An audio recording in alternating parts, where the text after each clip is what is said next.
ব্রেকফাস্টে কি বানাবেন সেটা ভেবে পাচ্ছেন না? তাহলে এই রেসিপিটা একবার ট্রাই করতে পারেন।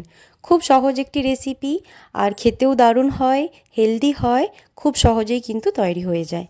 তো শুরুতে আপনাদেরকে এই পোহা, যেটাকে আমরা চিঁড়ে বলি, ওটাকে একটু জল দিয়ে এটাকে ভিজিয়ে রাখতে হবে। জাস্ট উপর থেকে একটু জল দিয়ে দিলেই যে জলটা চিঁড়ের ওপরে পড়বে তো কিছুটা শুষে নেবে।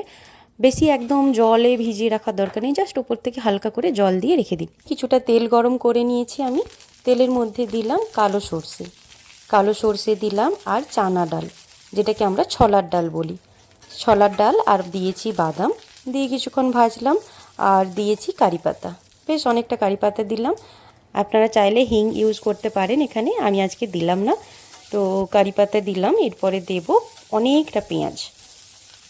অনেকটা পেঁয়াজ কিছুক্ষণ সটে করব পেঁয়াজটা। তারপরে দেব কাঁচা লঙ্কাটাকে দিয়ে জাস্ট একটু সটে করে নিয়ে দিয়ে দিলাম পরিমাণ মতো নুন আর একটুখানি হলুদ গুঁড়ো দিয়ে ব্যাস এটাকে জাস্ট সটে করব, মিক্স করে নেব। একটু হলুদটাকে হালকা করে ভেজে নিলাম তেলের মধ্যে।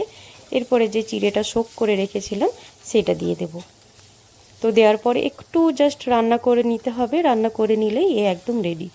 আর আমি এখানে একটু আজকে ঝরঝরে বানিয়েছি। আপনাদের যদি মনে হয় যে আরও একটু সফট বানাবেন বা খুব একটা ঝরঝরে চাইছেন না, তাহলে চিড়েটার যখন ভিজিয়ে রাখবেন তখন আর একটু জল বেশি করে দেবেন, তাহলে ওটা একটু বেশ পোলাও টাইপের হয়ে যাবে জিনিসটা। তো আমি এখানে যেহেতু ঝরঝরে টাইপের বানাতে চেয়েছি, আমি অল্প কিছুটা একটু জল দিয়েছিলাম। আর এটা মিক্স করে নেওয়ার পরে আমি গ্যাস বন্ধ করে রেখে দিলাম কিছুক্ষণ। তারপরে আমি দেব ওপর থেকে একটু লেবুর রসটা দিয়ে মিক্স করে নেব। ব্যাস, আর কিচ্ছু না, এ একদম রেডি। আর খুব হেলদি হয়, টেস্টি কিন্তু হয়, দারুণ টেস্টি হয়। আপনাদের হাতে যদি টাইম কম থাকে এটা ট্রাই করতে পারেন, খুব ভালো হয়। আর যদি বাচ্চারা পছন্দ করে তাহলে লঙ্কাটা এখানে দেওয়ার দরকার নেই, সুন্দর হয়। আর গরম গরম একদম পরিবেশন করুন। তো আমার এই রেসিপিটা আপনাদের কেমন লাগলো অবশ্যই জানাবেন, আপনারাও বাড়িতে ট্রাই করতে পারেন। আর আপনাদেরকে অসংখ্য ধন্যবাদ আমার এই রেসিপিটা দেখার জন্য।